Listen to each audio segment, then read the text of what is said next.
Performance, an integral part of translating psalms. First of all, oral communication. Performance is a form of oral communication which is tailored for the ear. It uses mnemonic devices, which are memory devices, to both facilitate storage of the content and the emotions, and also the recall of the content and the emotions. And oral communication uses various presentation techniques which promote clear understanding. In oral communication, unlike written communication, one cannot revert and go and read again a particular thing that needs to be remembered. And so there has to be repetition and various constructions such as chiasms and inclusios and so on, which help an oral listener remember the text and its structure. Performance uses oral communication, the voice, but also uses body communication. That's the group up in Cameroon, the Kum, using their bodies and their voices to present a psalm. So what is performance? Use of the body and or the voice to remember the content and the emotion and to convey the content and emotion, and it uses paralinguistic features and extralinguistic features. Paralinguistic features of language, and here we're speaking of spoken language, chanted or sung. Paralinguistic features are related to the delivery of the text, the pace, intonation, volume, use of pauses, stress, and the melody of a song, and the melody of the spoken language.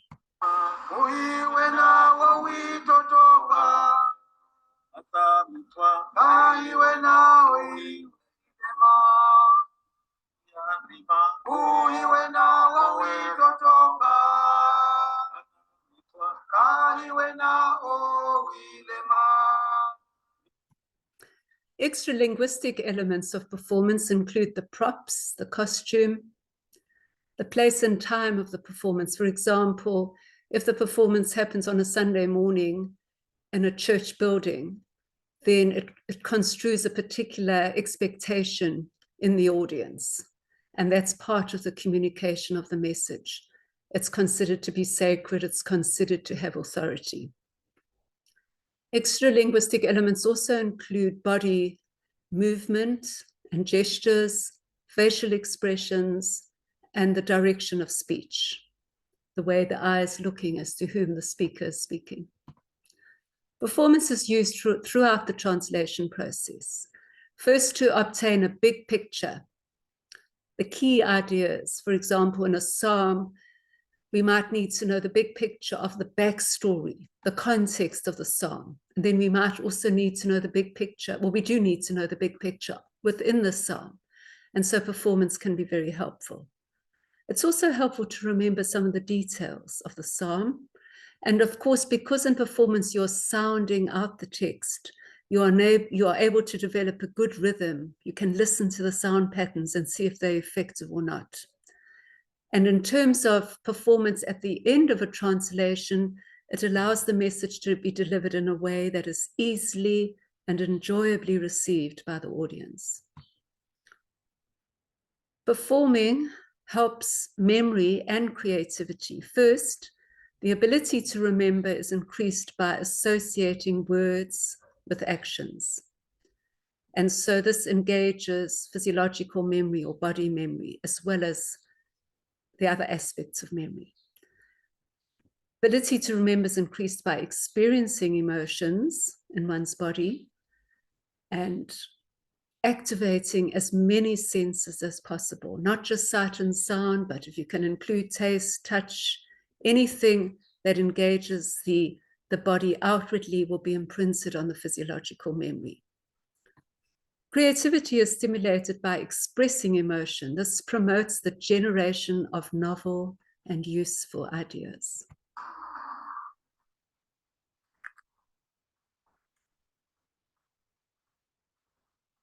Here they are not using any words, just gestures. Previously, they would have spoken the words of the text and made the gestures, associating the gesture with the words, and they do that several times until they are able to just do the gestures.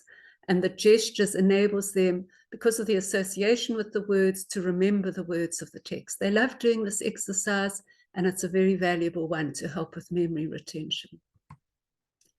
Using performance to remember the main content in a psalm, and this is a way I call using stations. Stations are, in this case, it was 17 chairs in an ordered way in the room. And at each station, there were either props or words written, keywords, or gestures to be performed. And associated with each station was a particular part of the biblical text. So, for example, in Psalm 62, I first select the words, the ideas that I think are the key ideas I want the participants to remember. So, only in God does my soul find rest. Only from him comes my rescue. So I focused on rest and rescue. For rest, I had a pillow. Rescue, I had a rope. You can imagine someone using a rope to pull up someone in distress. And then the second verse, only he is my rock and my rescue, my high refuge. I will not be greatly shaken. So at station number 2, we had an actual rock. For rescue, again, we used another piece of rope. And then for refuge, we used a gesture. And so when they got there, they made the gesture, and that reminded them to include the idea of God as my refuge.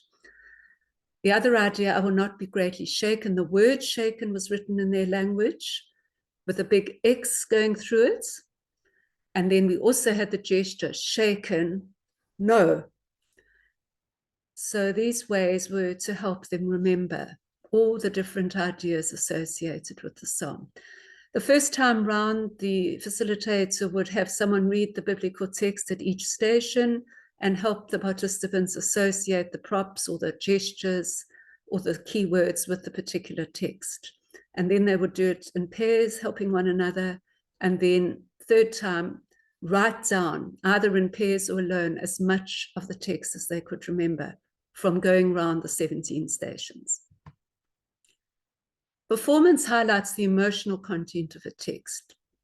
Much biblical material has both cognitive and emotional content, and both must be translated if listeners are to respond to its full aesthetic beauty and rhetorical power. Emotions are felt in the body and seen in the face and in gestures. And so when text is performed, these emotions, which are internal, are externalized, making them apparent to viewers and hearers. But they also have been internalized into both the hearer's body memory and also into the actor's body memory. So performance requires us to tailor the sounds to express the right emotions. So sounds can be manipulated to convey appropriate emotions. Prosody, and by prosody we include stress, rhythm, rhyme, meter, and tone, can indicate emotion. The 4 basic emotions are happiness or sadness, angry or anxious. So if the speed of delivery is medium, that implies a happy mood. If the speed is slow, it seems to imply a sad mood. If the rhythm is regular, it suggests a stable emotion, such as being sad or happy. But if the rhythm is irregular, fast and then slow, it suggests an intense emotion, either anger or anxiety. The rhyme pattern also can communicate emotion. If the rhyming elements are close together, it suggests an upbeat mood and happiness. If the rhyming elements are distant, it seems to suggest sadness. The Laban approach to prosody is something that comes from the field of drama that I'm experimenting with using in our work. Laban suggests there are 3 dimensions, space, weight, and time. Each dimension has 2 possible forms. For example, space, a movement can be direct or indirect through space. Weight can be heavy or light. And time can be quick, brief, or sustained.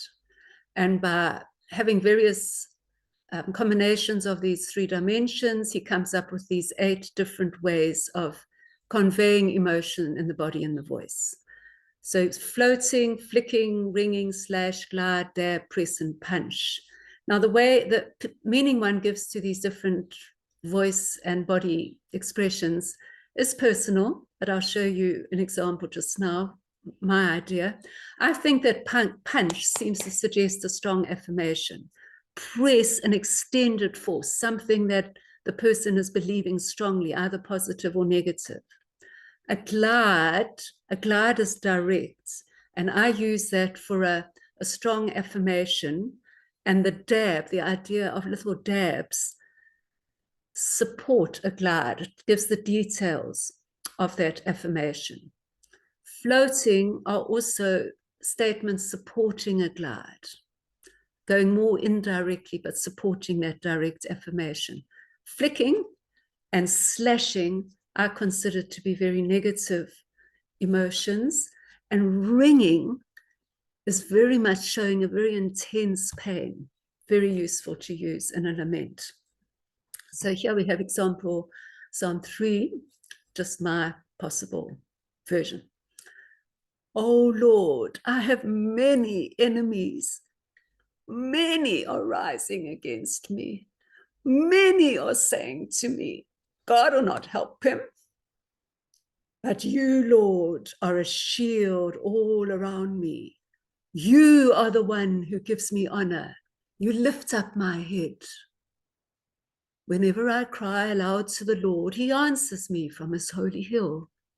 I lay down, slept, and then woke again, for the Lord kept me alive. I will not be afraid of many thousands of people who have set themselves against me all around. Arise, O Lord, help me, O my God, for you have struck all my enemies on the cheek. You have broken the teeth of the wicked. Help comes from the Lord. Your blessing be on your people. Performance has many advantages, and I'm going to go through some examples from the Psalms. Firstly, to show how performing can distinguish between closely related ideas. Performing clarifies who is speaking to whom, very important in Psalms. A psalm is not a flat piece of speech. They are interacting voices, usually. Performing forces one to deal with ambiguities. Performing a scene helps one identify the natural way of speaking in a particular situation. Performing clarifies idioms or difficult ideas in a text, and performing helps one remember the context and the emotions of a biblical text. So first, looking at an example from Psalm 149, how performing helped us distinguish between closely related ideas. In verse 2, you have these 2 Hebrew words meaning to be glad and to rejoice. And we were battling to explain the difference. And suddenly one of the young men jumped up, grabbed a big bag to serve as his luggage, and started acting out as if he was a father returning from a journey far away. And he was bringing back his bag full of goodies for the family. And all the others jumped up and ran towards him, greeting him and shouting and singing and dancing and laughing, full of exuberance, rejoicing outwardly. And he said to us, that's Tapela. And what I'm experiencing with this big smile on his face and it radiating quietly from within was Furaha. And so that helped us understand which word to use for 2a, be glad, and then for 2b, rejoice. Wonderful.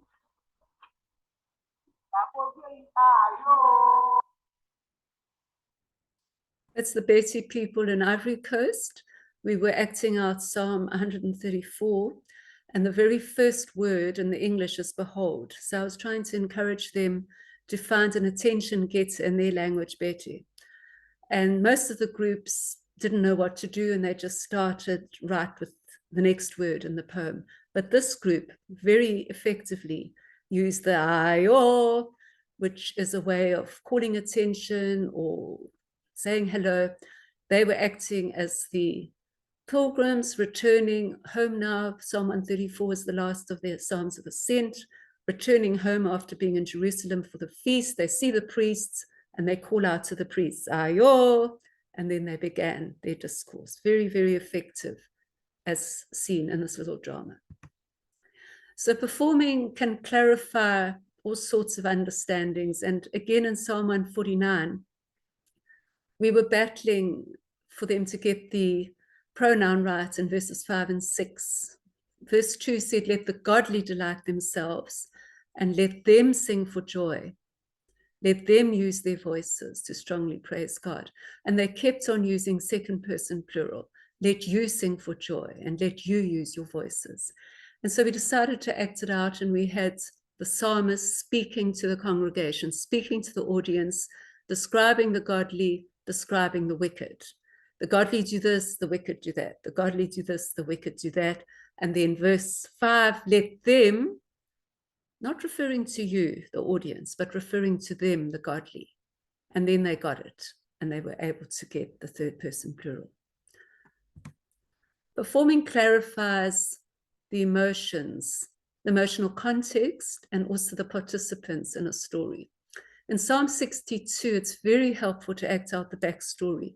3 chapters from 2 Samuel. I made an extended dramatic play for it.